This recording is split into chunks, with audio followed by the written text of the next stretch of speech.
podcast mission is to build a global community from supply chain, marketing, trade marketing, sales, and finance all over the world, where everyone's voice could be heard and listened.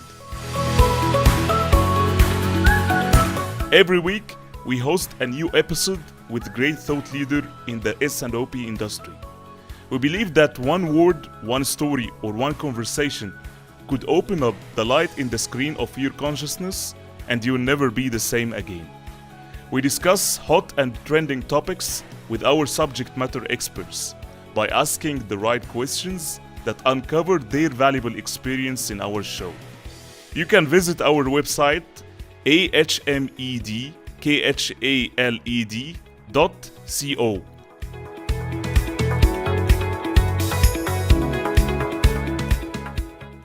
Stay tuned every week with our global S&OP community podcast.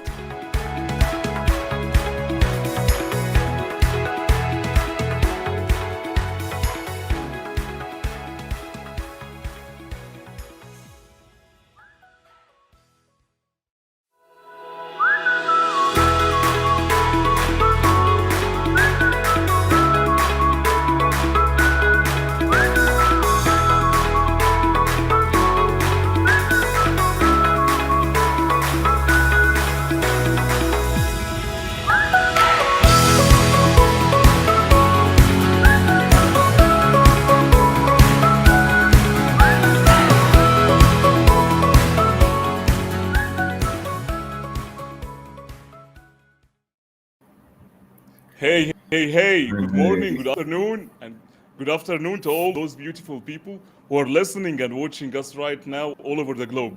Welcome again to another amazing episode with Global S&OP Community Podcast, where we share knowledge you will not find in books. In case if it's the time for you to tune in, my name is Ahmed Khaled, and I am your host with my great co-host and brother Ahmed Hamamsy. Hello, and welcome everyone. Thank you for tuning in and joining us today in our Global S&OP Community episode today.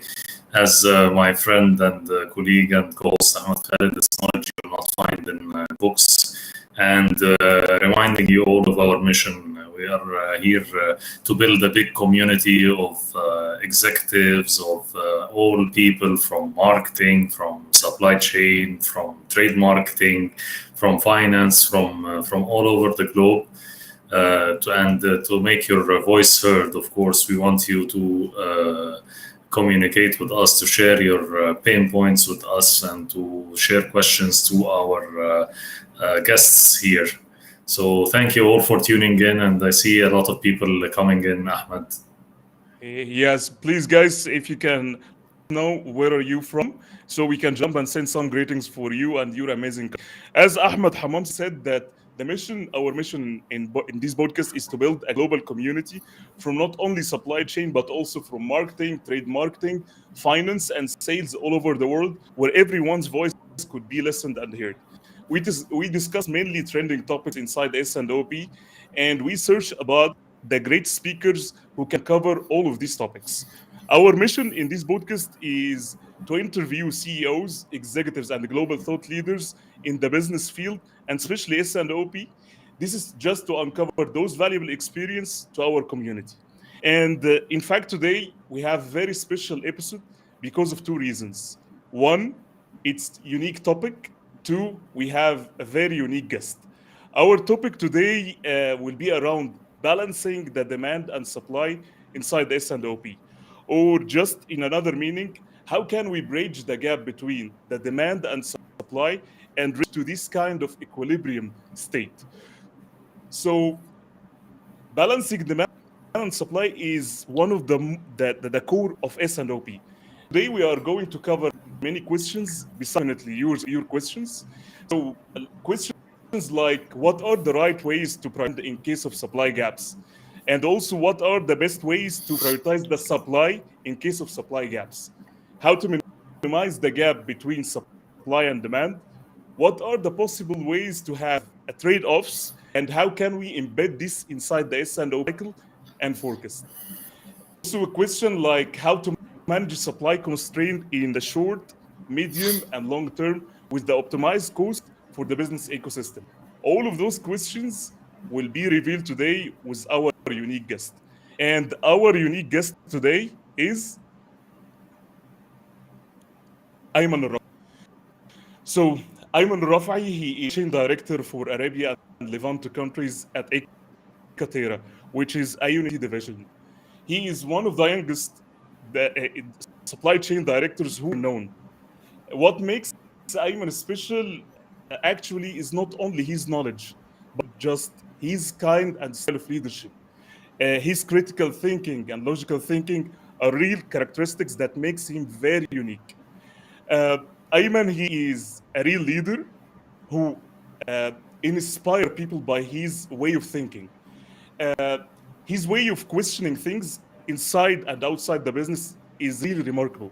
In spite of reaching to just an executive role at a young age, it doesn't stop him from learning more and more and more academically every day.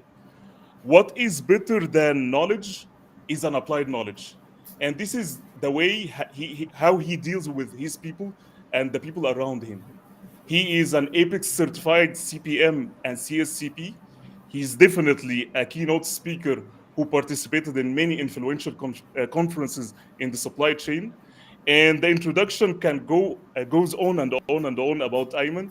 So let's seize this moment and welcome our thought leader today, Ayman Elrafie. But before just doing the introduction, and as usual, let's give him some applause.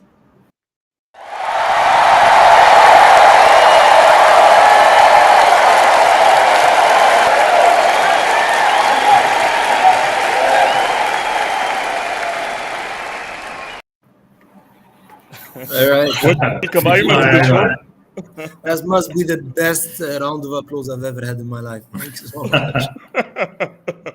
Great to see Thank you, you, Ayman. everyone. Thank you so much for having the time, giving us your valuable time. It's a real pleasure to host you today, and I'm sure 100% that we will drive, as we said, the knowledge that we will not find in books, your great experience and knowledge in the supply chain. So welcome again to the show. Yes, so So good to have you, Ayman. Thanks so thank you, much, Ayman. guys. So Thank you so much. It's actually great. very tough to beat the expectations you put in Khaled and Hamamsy. So let's see that. Thank you, everyone, for having me. Good afternoon, good night, and good evening, depending on where Thank you are. I see plenty of people from different places. Yeah. Let's take some of the audience before the questions, Yes, Khaled. sure. I see a lot of Let's people jump came into in. our lovely audience. So we have, as usual, the technical glitch here, which is LinkedIn user. I don't know who is this, but great episode, Ahmed. Khaled, thank you for sharing. Thank you so much for tuning in. Friend Fabio, good night from Italy. Thank you so much, Fabio, Hi, for Fabio. having your time. Our friend Mustafa Sulaiman, great. Mustafa. Thank you so much Hi, for tuning Mustafa. in. Our lovely friend Atif Abdel Fattah, good night from Egypt. Thank you so much Hi, for tuning Atif. in, Atif. Our friend and our brother Shadi Al Jaki from Egypt. As usual, thank you so much for tuning in, Shadi. Our friend Hi, Hasna, Hasna. good night from Egypt. Thank you so much. The king for sure, Samir Al Madhoun. Yes. Sam from Jordan. Hi, Samir. Like yesterday for sure, one of the amazing leaders inside also Apex, and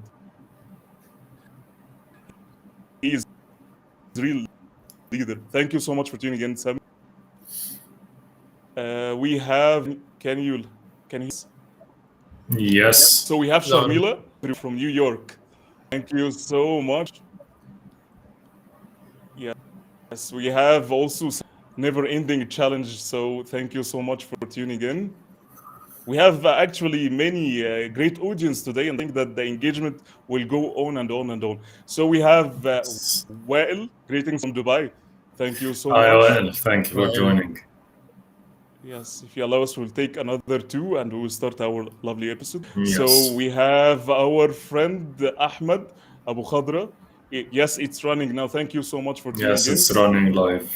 Yes, thank you. Our friend and our brother Haizam Al Qot, greetings from Cairo.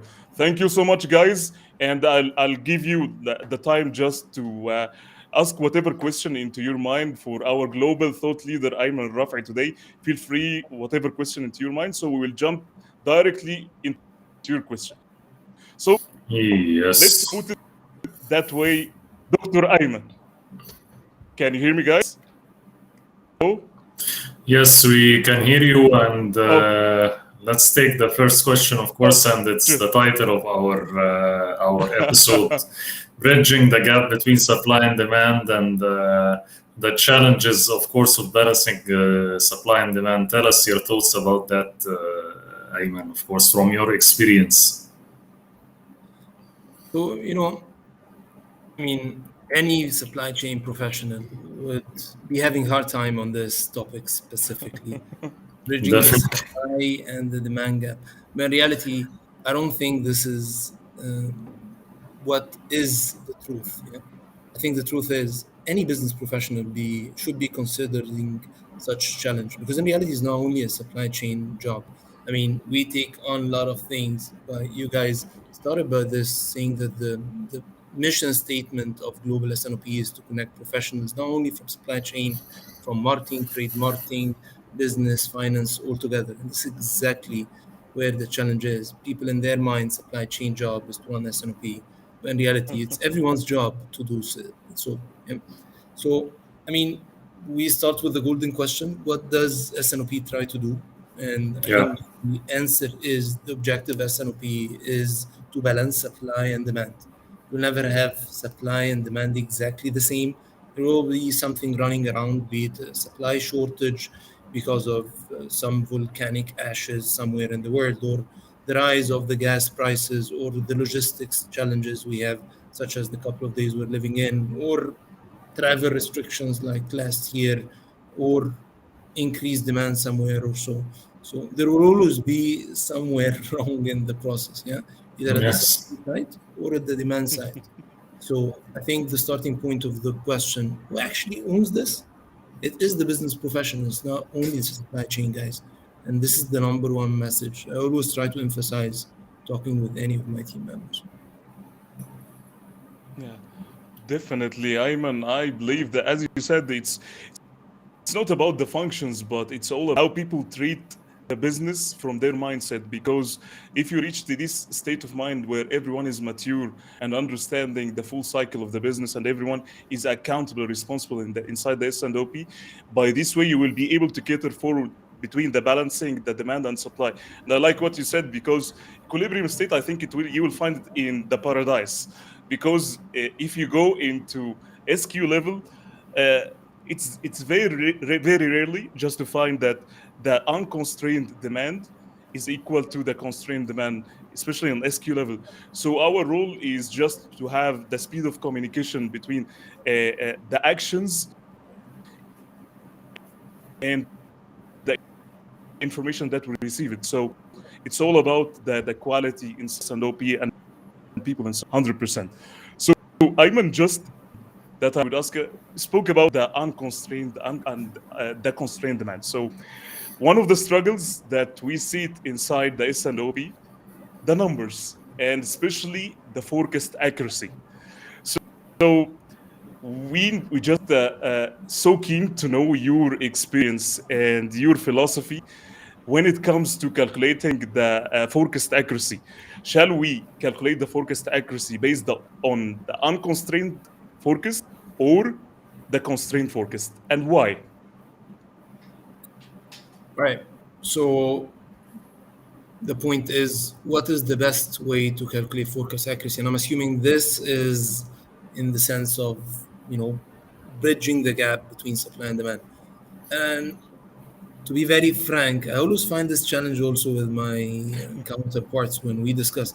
I don't think it's about forecast accuracy. I mean, the ultimate thing for S&OP is service. This is the main No. KPI should be all tracking. Yeah, I mean, among other things, there are plenty of stuff. There's focus accuracy, focus bias, extreme bias, business waste generated, opportunity loss percentages, etc., etc.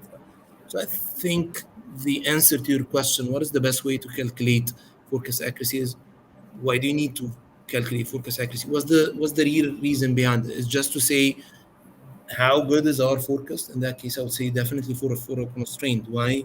Because this is already what you're projecting.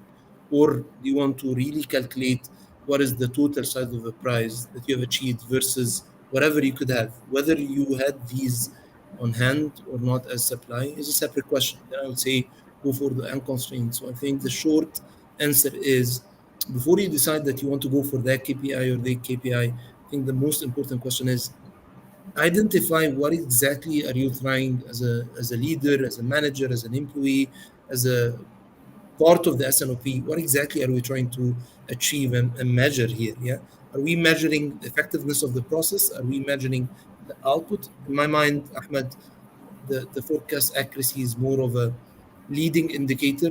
I mean, the more and more we get better in forecast accuracy, that means we can somehow, somewhere predict the forecast in the short, medium term accordingly. I mean, our supply should get better. Then maybe we drop the forecast,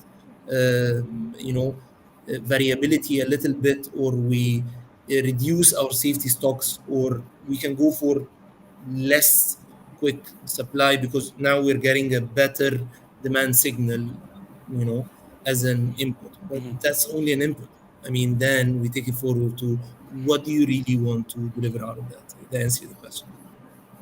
Yeah, that's really true, Ayman. I think it's a good answer, and it always comes to the service levels and how which market we want to serve, and on which level of products, and on what time we want to measure this forecast accuracy. So we must ask ourselves, and we must go back to the vision and the mission of the company. Also, it's not about like measuring this and reporting this, or pointing fingers on some people, or saying that some markets are not delivering or something. It's about you're right. It's about what are we going to take out of that, and how are we going to correct this measure and forecast. Of course, there will always be a problem with the forecast, but we're trying to minimize the error as much as possible due to the reasons that you mentioned.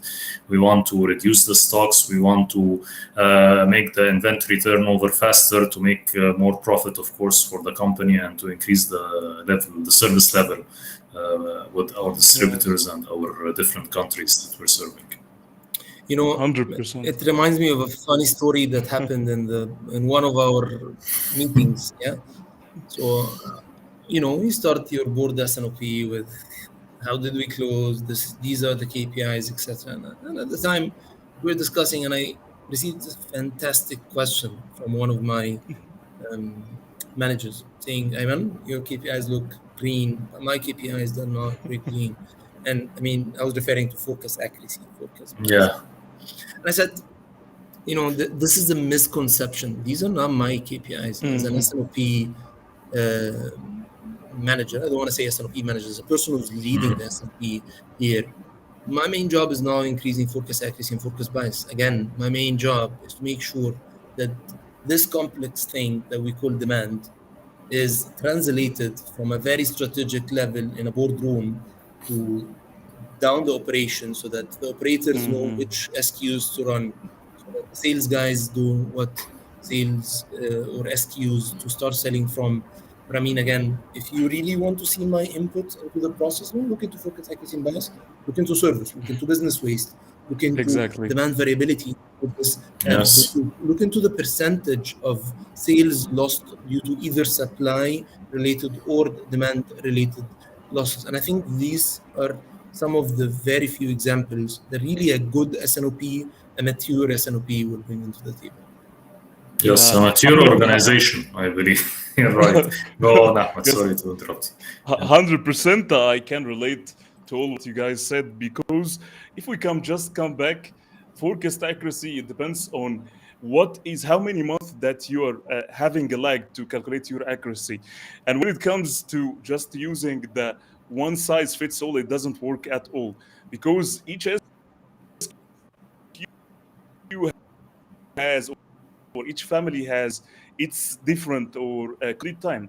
So of calculating my forecast, but actually the cumulative lead time for this SKU or for this family, it takes like 3 months, 4 months. So the forecast variability or the forecast variance, it plays a big role here. So if I don't have a visibility on the medium term, or if I don't have a phasing of my activities or my cannibalization, or just the monthly phasing or the weekly phasing of my forecast, it will definitely affect my service level, and it definitely will affect my inventory level at the same time. So I could have, like, if I have a short term 1 month lag, I could have 100% accuracy.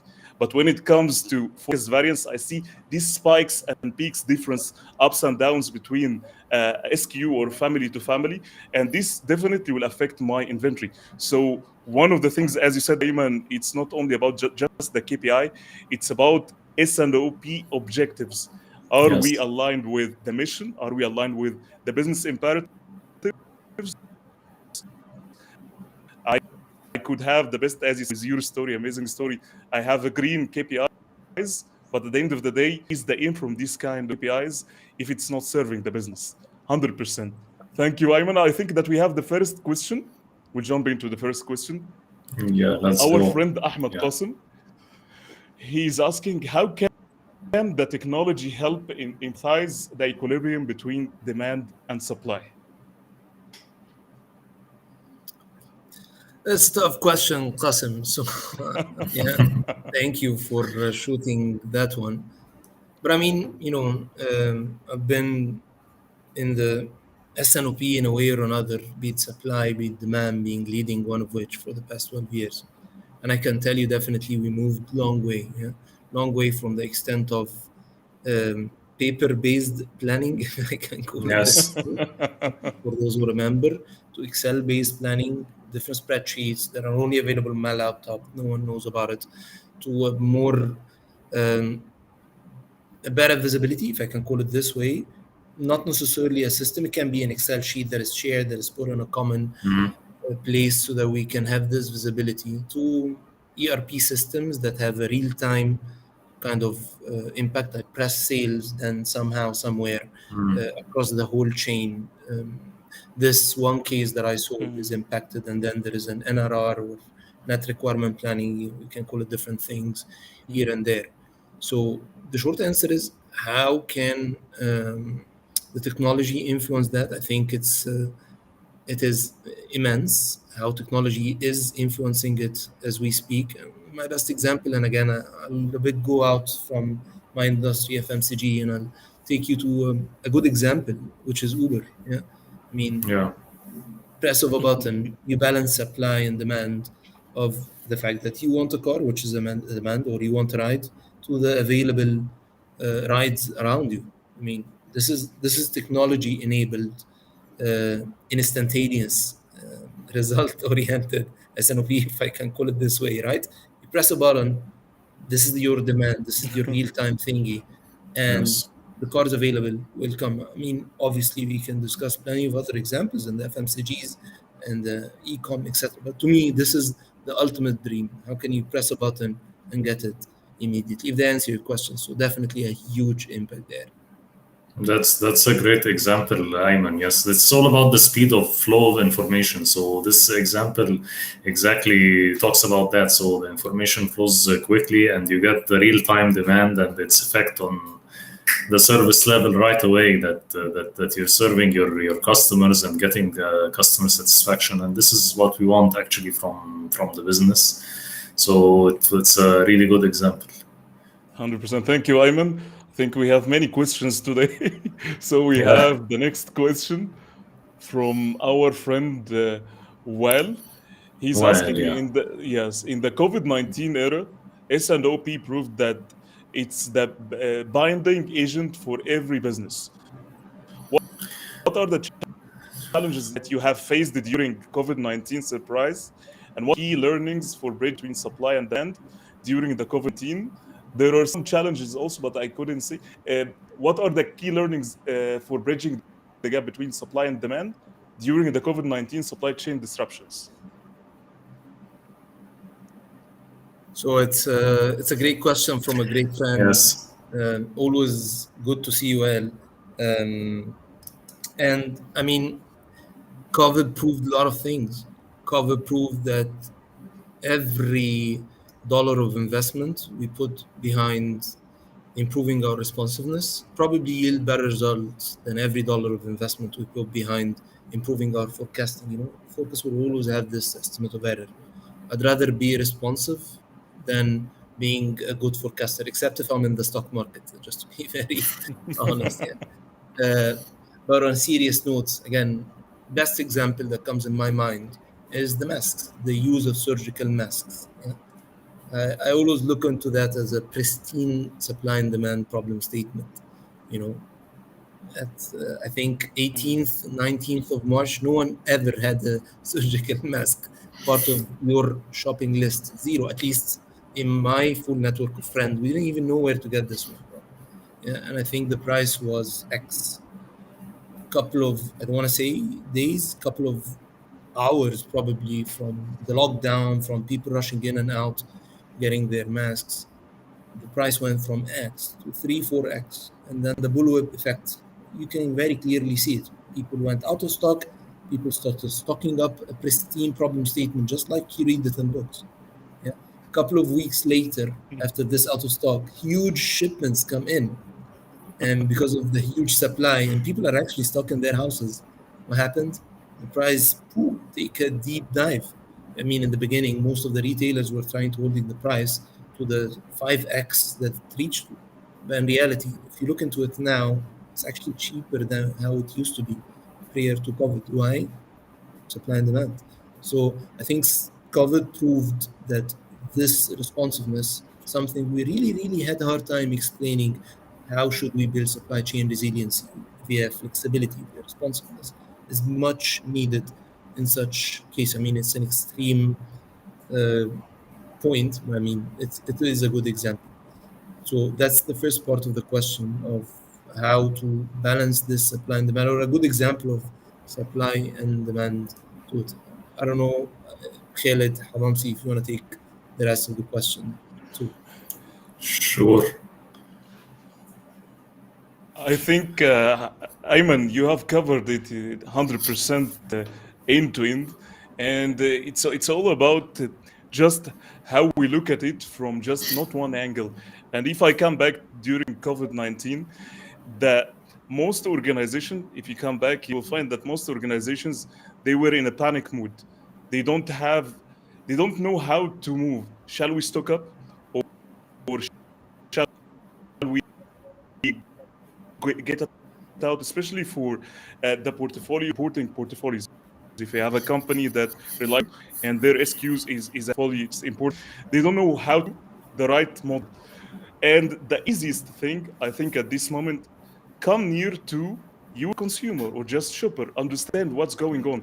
The only thing that I could say it from organizational point of view, that no one came near to the consumer or understanding what's happening on the behavior of shopper. So understanding the voice of the customer will allow you to take just from downstream back upstream building, but just rely in your analysis, or just rely on the data that you have, or based on, I would say, Delphi methods. Guys, you can use everything with your consumer, take the right insights and build on it.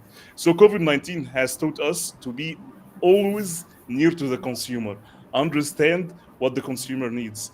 And based on that, when you have the consumer insights, you can take this into actionable actions and move forward. Just move on inside, just data or the organization to way. Your view, Mr. Hamamsi. Yes, exactly. To add to that, it's give us also the importance of the contingency plans, and to make sure that you are covering the risks and opportunities. Because before COVID-19, I think it was like a piece of paper that we put it in our desk, or something that we present and nobody looks at it. Now everybody's is talking about that and about the risks and opportunities because of what happened, because of the force majeure that happened. This started to give us insights of risk management and the importance of how to manage the risk and how to mitigate the risk before it happens.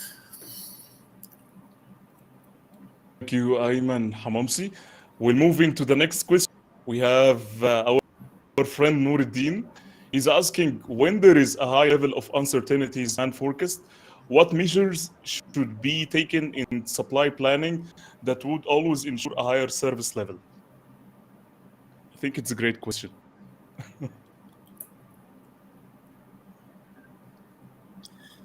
A high, if you can just keep it on the Sure, chat for sure. some Yes. time. So we're talking about a high level of uncertainty in demand forecast. What should we do as supply chain or supply chain planning, if I can call it this way, to make sure we have high service level? And okay, I think a couple of strategies we can look into it, Nuruddin here. First, let's identify the problem statement. And, I love to put things into perspective. When you say I have a uncertainty in demand, that probably means I have a low forecast accuracy. Yeah. And this low forecast accuracy means that we're not able somehow, somewhere to forecast the demand or to foresee early on how much is going to be our sale. I mean, this is not always the case because the forecast is unpredictable or uncertain. It can be just an issue of a forecast that we're not able to forecast properly. So I always say, confirm this hypothesis by the use of science, i.e., do an FV, a very common thing. Many companies forecast value add. Just run parallel to the S&OP where you spend zillions of man hours trying to put the forecast together. Just run a simple statistical algorithm, yeah, and see would that be doing a better job than collectively how we think about it or not. That's one way. Another point, again, I'm still identifying the problem statement of uncertain demand. Let's talk about innovation. A big company would have a product that is not in the market, so because we don't have historical demand, which is again uncertainty of demand, then we're not sure how much is gonna be. And I mean, in my mind, come three different answers here. One is the very basic answer, Nuruddin, which is the safety stock. Safety stock objective is basically 100%. to make sure that you have stocks available to use for supply and demand variability. Yeah. So whenever supply goes up and down, you're not supposed to use it. I mean, it's a very academic way of looking at it. Of course you do. But I mean, ideally, you should not touch this quantity. That's the first thing. Second is a higher level, I would say, of thinking. Make sure you have a very responsive supply chain, i.e., again, I gave the same example of Uber. You know, at some point of time there are X riders, at another point of time there are 20 X riders. But we're always able to find rides. In reality, is not exactly the same. You're managing the consumer expectation. You say your ride will be available in 1 minute, and there your ride will be available in 15 minutes.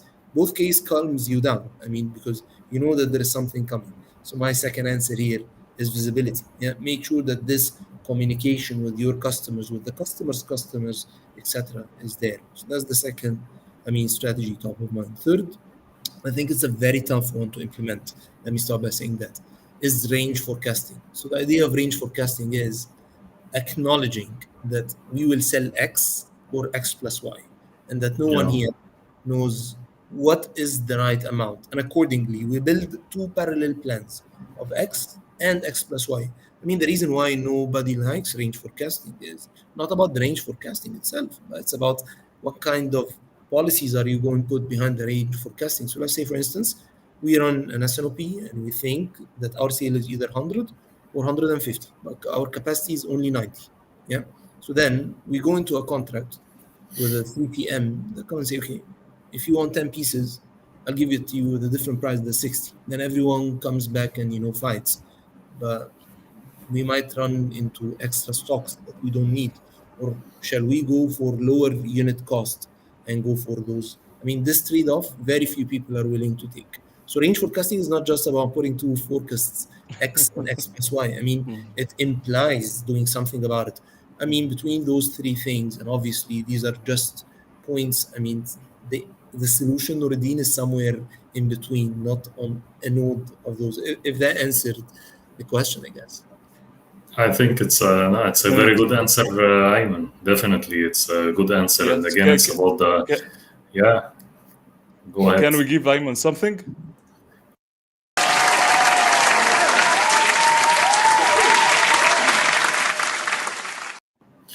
Deserved one, yes. To those Yes. round of Well, applause, huh? Yes, definitely, Ayman. I think, Yes. Ayman, just if you allow me to add something on that, you have covered it end to end with your great experience. I think if we come, if I can add two things, I will add two things, which is, as you said, supply chain responsiveness and supply chain agility. So, in terms of responsiveness, it's all about the cost versus benefit.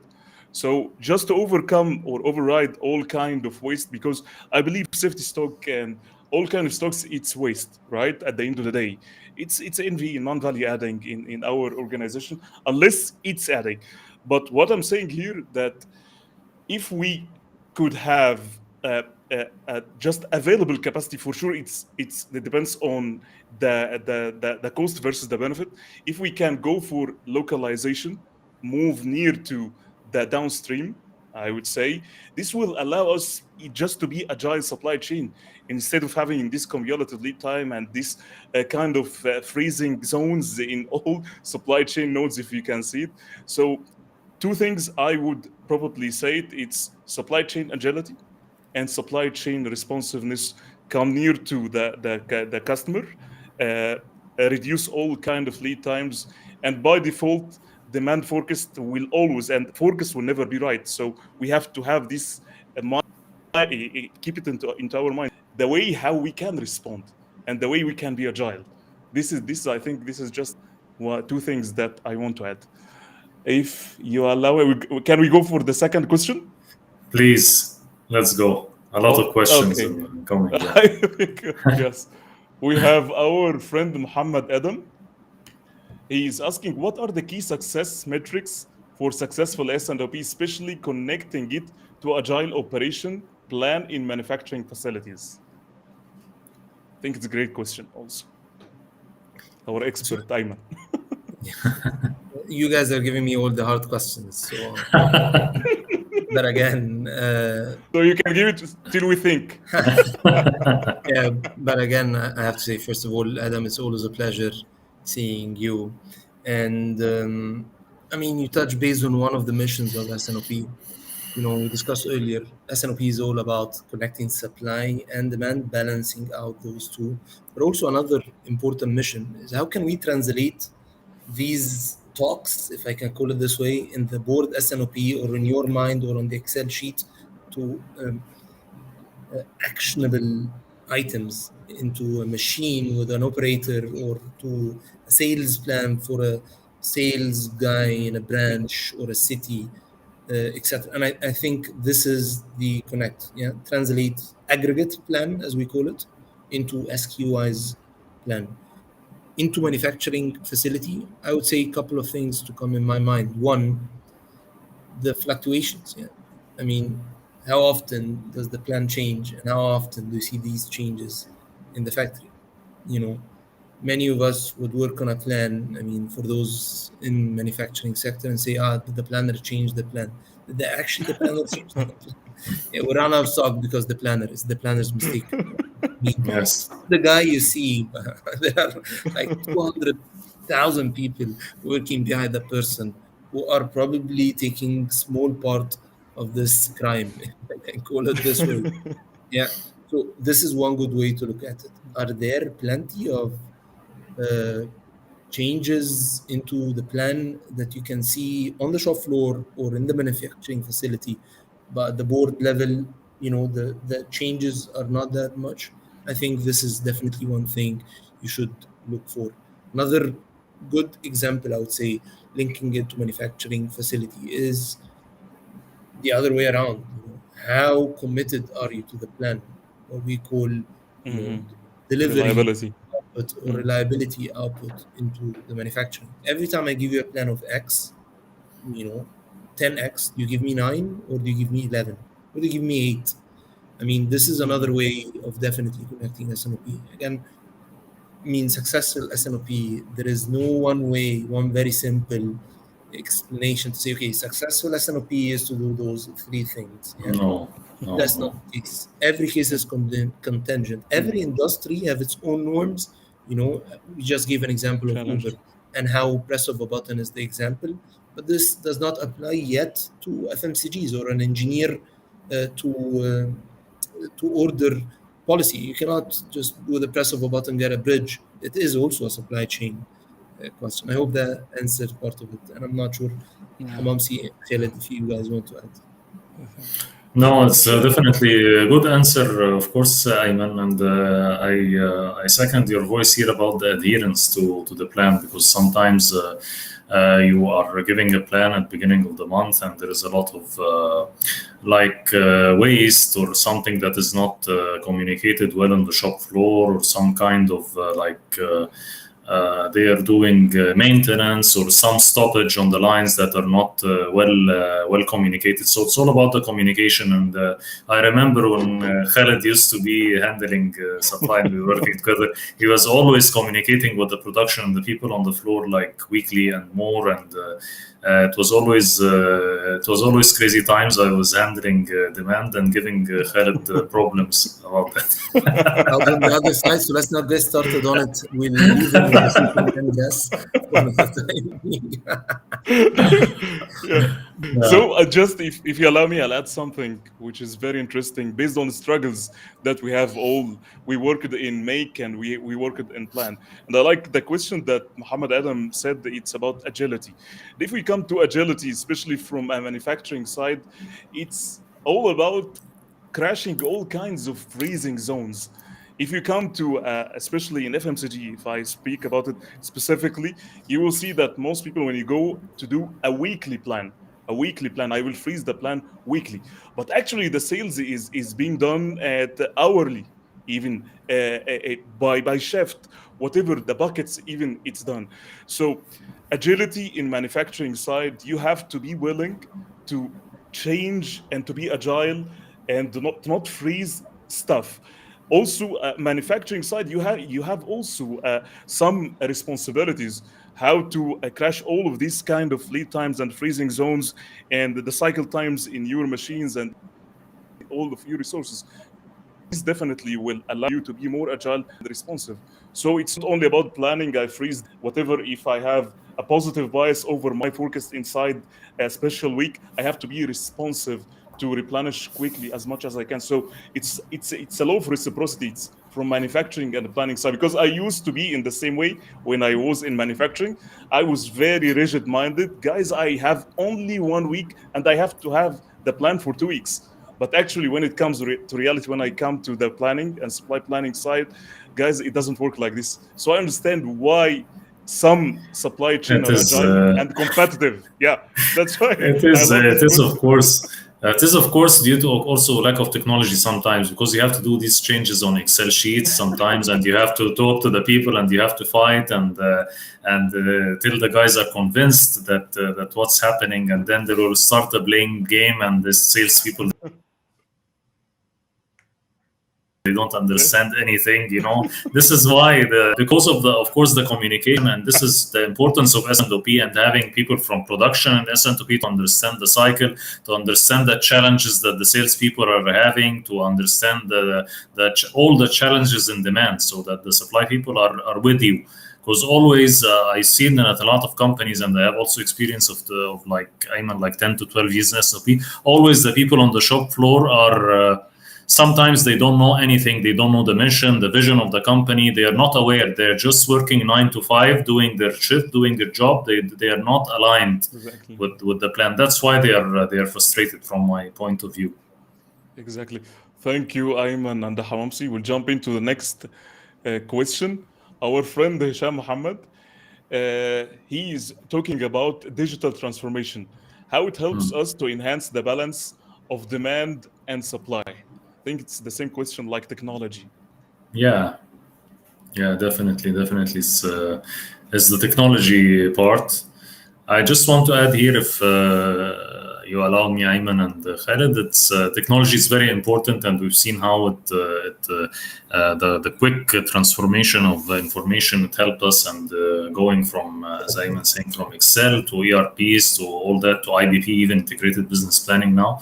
But it all depends on the people. If people don't apply, if people don't put the right information, we'll find garbage in, garbage out. So people, 70% of the success of S&OP and balancing supply and demand counts on people first, then the process, of course, to have a robust process, dates that are religiously, I can say, done, the dates on the meetings and the regular communication and all that. Then comes the technology. This is from my humble point of view. Thank you.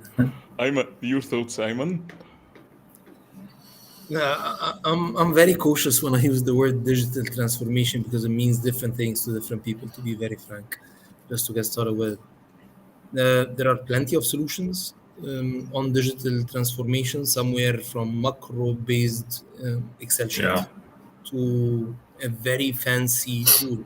But again, I start by saying something similar to Hamamsy. What are we trying to achieve? I'll give you a good example from my humble experience. One of the core jobs of a demand planner in the S&OP process is to identify what is the baseline. So the scientific way of doing it, you can do it on a piece of paper. You can take a, chance and throw a number. I mean, all ways are open. But I mean, again, there is a way to quantify, is Hamamsi's baseline better than Khaled or mine, which is by running a test. So one tool I got to know from one of my uh, beloved team members was called R. And in the beginning, he started to explain. I said, "Okay, what was the continue the word?" He said, "No, that's it. It's called R. Yeah, the letter." I said, "Right, I'm not missing something."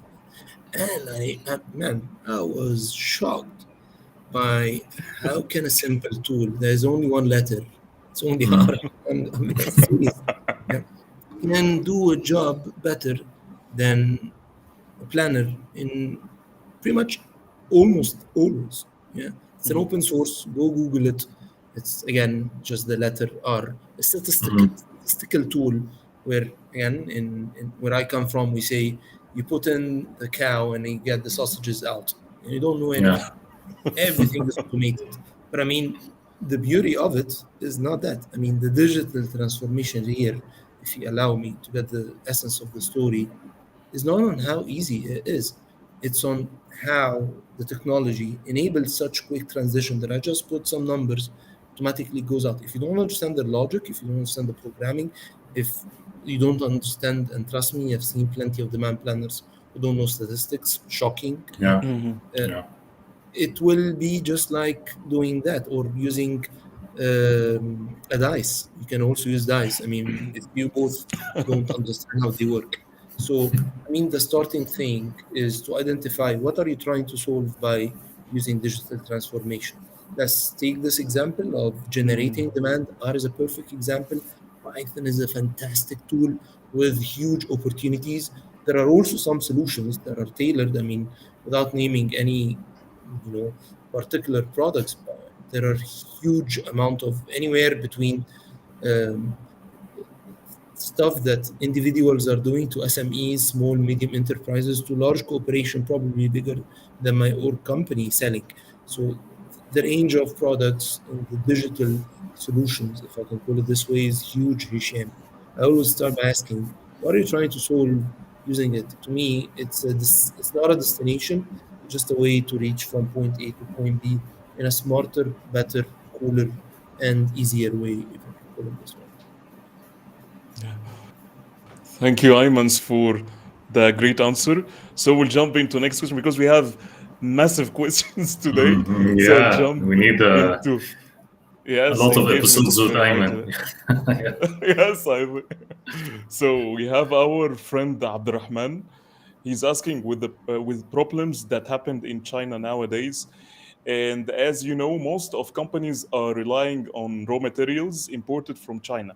Should companies get their raw materials and fill its warehouse, despite this will not match their target regarding I'll come back.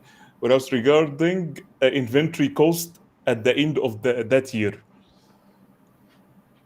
Mm.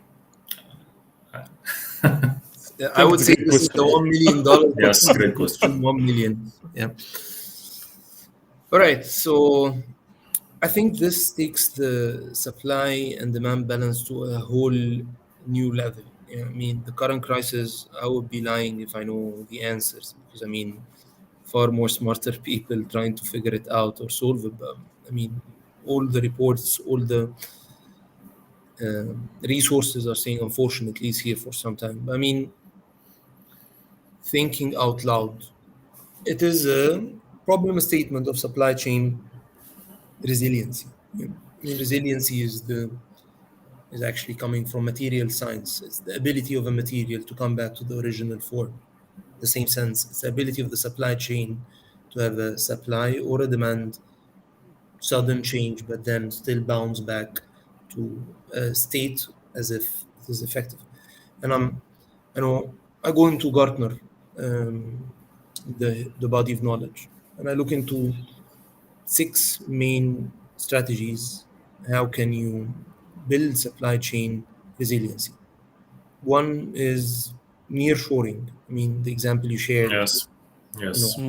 materials coming from China, then do it here if you can. Yeah. Another is multi-sourcing. You can depend on China, you can depend on Italy, you can depend on UAE in a mix and match in a different way.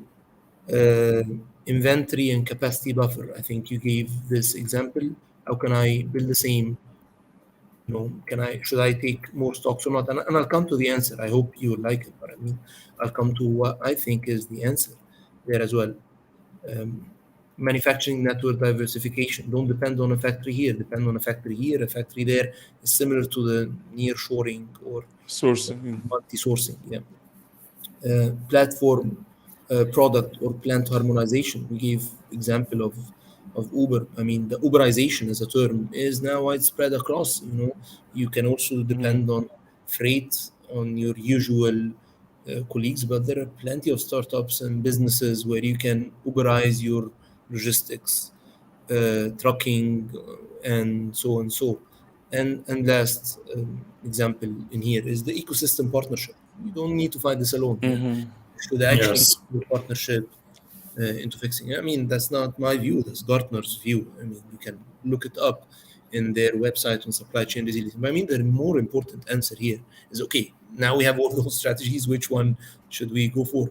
And I mean, I always say to myself and my team, supply chain is all about balancing things out. Yeah, it's not supply and demand only this time, but it's also cash, cost, and service. You know, Yes. you can fly things up from China. You get it. I mean, you will go bankrupt in a couple of days because of the huge cost. So cost, service. Yeah, you can deliberately, and I Business think it waste. fits perfectly into the episode today of balancing supply and demand. Say, okay, you know what? I have limited supply because of those issues, and accordingly, I will be only giving A and B class customers the supply only. Yeah, or I'll be raising my price. You know what? I'm not gonna sell this piece for 100, which is exactly what happened in the masks. If you remember, yeah, I'll actually Yes. sell it for 100 plus X because there is more demand and I benefit from it. And third is on cash. Yeah, you can build huge inventories if you want. Yeah, but if you have the cash to build those inventories, so I mean, we have the tools. Which one to go for is very contingent based on how you're going to balance those 3 things out: cash, cost, and service. And accordingly, you should build your strategy accordingly. I hope that answers the question. Great answer, Ayman, of course. Can we And give another? yes, please, another round of applause, Come please. on. I'm going to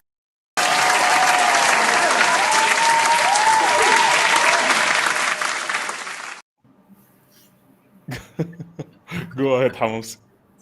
No, it's only as Ayman said, it's hard to add to what he said, but it's trade-off between costs and benefits. Cost benefits analysis should be always there, and like Ayman said, I like how he said about this 3 elements that you have to measure, and you see, of course, this is a strategic decision.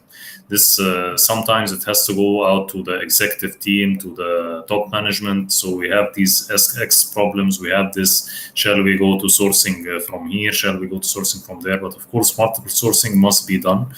And it's always a decision: are we going to pile and stock up, or are we going to multi-source, or what are we going to do? Because it's not about only a short period of time, and we must check it. There is no one clear answer. Depends on the product, depends on the product shelf life, the availability of the product, the strategy of the company, of course, as you're saying, and the vision and the mission of the company. Definitely. Thank you, Ayman Hamamsy.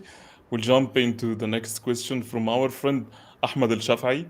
He's asking, how do we balance between having more stocks and more service levels, and having big plans securing stocks, but ending up with huge business waste and higher storage costs?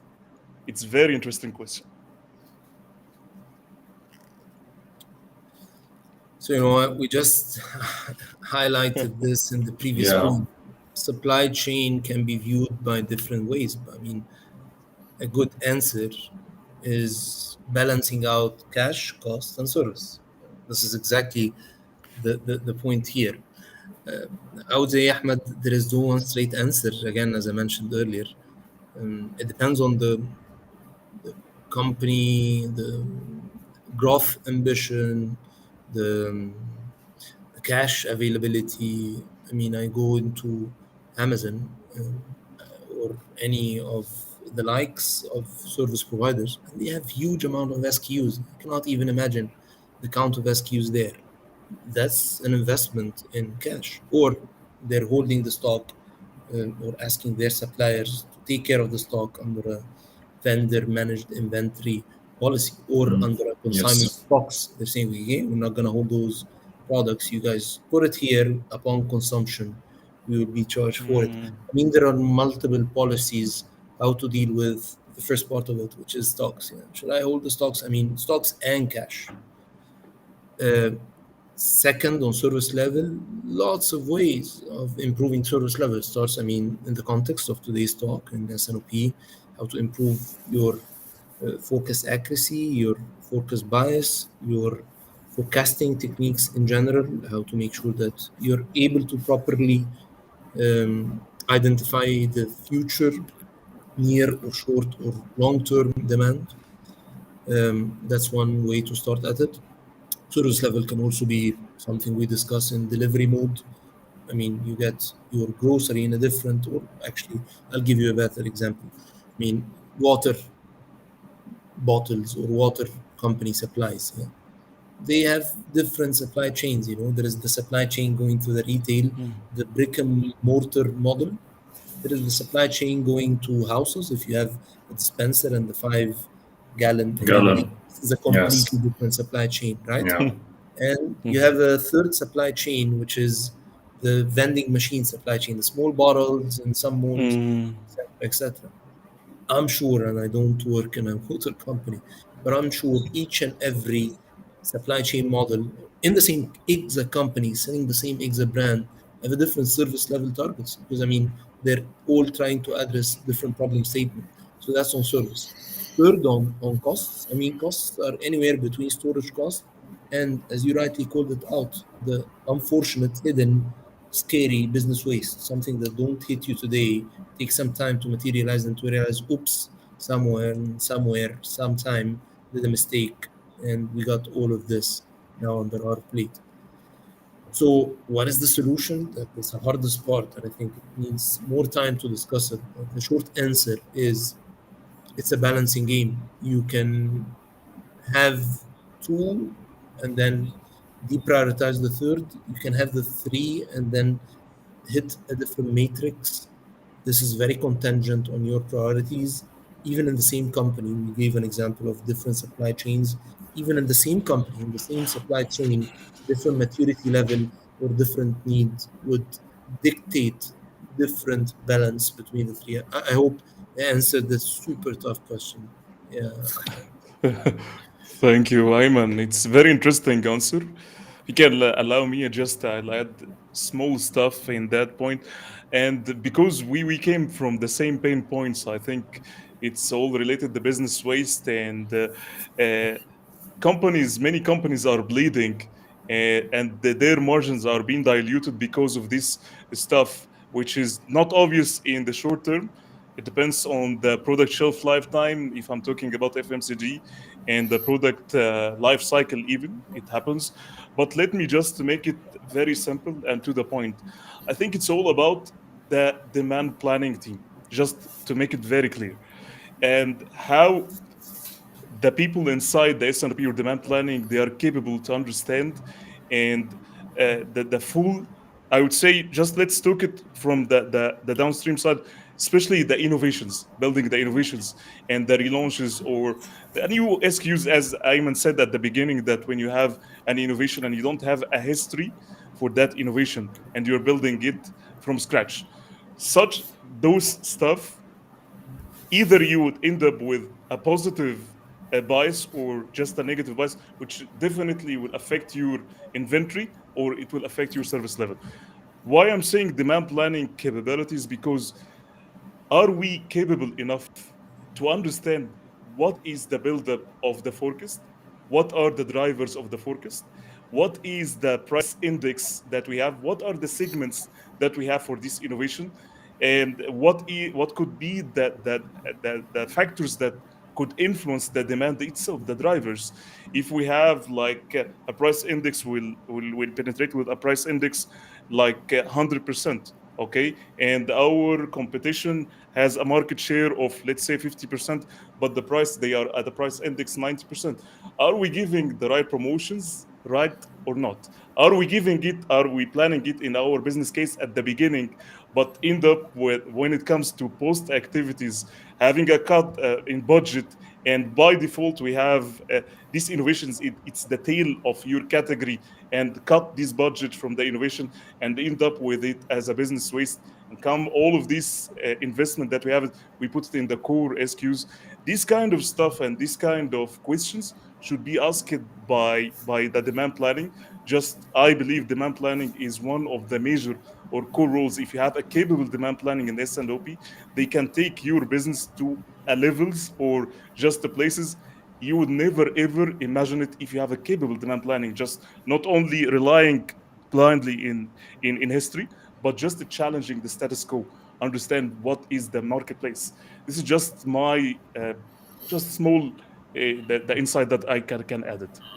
I like this insight, Ahmed, and it's also, I think it depends also on the business and inside the organization, if people understand the role of demand planning, and if they allow, and the demand planning has the hand to talk about that and to address that with the teams, and demand planning to, for people not to be talking only about like the functional KPIs, and that this demand planning is talking about this kind of promotions, and that's the right to talk to sales about the promotions, take the information and analyze and all that. It's not about like sales. We are been in the field for a long time, and we're doing that. And it's not about judging. It's about giving. It's about the business solution, and it's about giving profitability to the business. So, yeah, good point that you raised. Definitely, you and Ayman. Thank you so much. I think, Ayman, we have to schedule another episode because Yeah, we have many a lot of questions, of course, and yes, a lot of people, of course, know the value of our guest here, Ayman, and sure. we tried. Yeah, I think we tried to cover, and I think we'll cover most of the questions that people can address Ayman right away, or also we'll try to answer the questions, I think, after the episode, because we actually run out of time with another great Definitely. episode on the S&OP. Yeah. So again, I will ask the last question, guys, if you allow me. And this question, really, I want to have Ayman experience on that. And again, all of your questions will, inshallah, will be able to With answer it address, yeah. after the episode. And don't hesitate to direct message Ayman at any point. He is very humble, very well experienced, amazing experience. He will help you and he will guide you. But just the last question, Ayman, and this, I think this is an amazing one. I would say in balancing the It comes demand from supply. Superman, and so it is. Thank you. So if we come back to the balancing the demand and supply, what are the best ways to deal with supply gaps? speaking about, let's say, capacity constraints in the short, medium, and long term. How to optimize between the cost versus benefits based on your experience. So if I have, let's say, I have a supply gap in the short term, if I have a supply gap in the medium term, if I have a supply gap in the long term, what is the possible ways that you can use based on your experience to optimize between the cost and benefits? Yeah, it's again a tough one, but I mean, my starting point here is coming from a philosophy of long-term priorities. I mean, I've seen different teams, different successful businesses, unfortunately, caught up in chasing their tail. Somehow, or a way or another, we call it firefighting, other call it, day-to-day disasters. Other call it different issues, different days. But I mean, it remains to be the same point. So the first point here, I mean, again, identify the real root cause and build a plan how to fix it. I had a boss who told me something that's very nice. If it doesn't have a solution, it's not a problem. Instead about complaining and crying about how bad luck it is ours to be in this position. First of all, try to identify really what is the problem statement. One of our friends here mentioned an example of a poor or an uncertain demand. Is it really uncertain? I mean, there are some scientific ways of calling this out. I mean, take for instance demand variability. It's very clear matrices that put a number into your demand variability. Is it really a variable demand or it's only in your mind? Matching demand is then another job. So again, answering your point, Khaled, what I'm trying to say is it starts by identifying the problem statement. I'm clear on the problem statement, which probably is a solvable one. If it's not, then I think the short answer is let's live with it. Let's move on. Try to find another problem to solve. Yeah. And if we identify it, then if the solution is on the short term, then divide your job and your time between really focusing on what is urgent, okay, but it's also important to focus on what is important, how to build the muscles for the future fix of this problem. Again, as I mentioned, many of the great teams I've seen, unfortunately, are caught up in this reality, chasing their tails, trying to fix today problem today, while they actually today should be fixing tomorrow's problem. Tomorrow. So proper balance between uh, giving an importance to the short term and today, and also about building the muscles for tomorrow, have always been a useful one in my mind. Yeah. Thank you, Ayman. As usual, and as we said, that the knowledge that we have today, it's knowledge we will not find in books. We would like to thank you again, Ayman, for your amazing insights, your lovely knowledge that you shared with us today. And as you see, I think that we have a huge duty today Yes. just to Yeah, answer this question to because, get all to these questions. Yeah. Of yeah, course, and thanks to the audience. Of course, the audience engagement was amazing today, and we're so happy to have you, Ayman, today. And thank you, of course, our audience. And as Ahmed said, it's knowledge you'll not find in books. And I hope that we covered most of the questions in a good way because it was really an interesting episode with Ayman. Thank you so much, Ayman. thank you so much, Ayman, for your time. Hopefully, we can have another episode, huh? So, Yes. So on a very serious note, thank you so much, guys, and thanks to the lovely questions here and there. Now I'll leave the hard task and the tough job to the gents and the superstars to answer all your questions. Yeah, and thank you for having me on the 25th episode. This is a special one for Yeah. this new S&OP. Maybe I'll come at the thank 50 or you. at the 100 again. Yes. We'll see. It will be always great to have you, Ayman, and really thank you so much for your time. I thank you Thank you guys. so Stay much. safe. Thank, Stay blessed. Yalla, salam alaikum. Thank thank you, you. guys.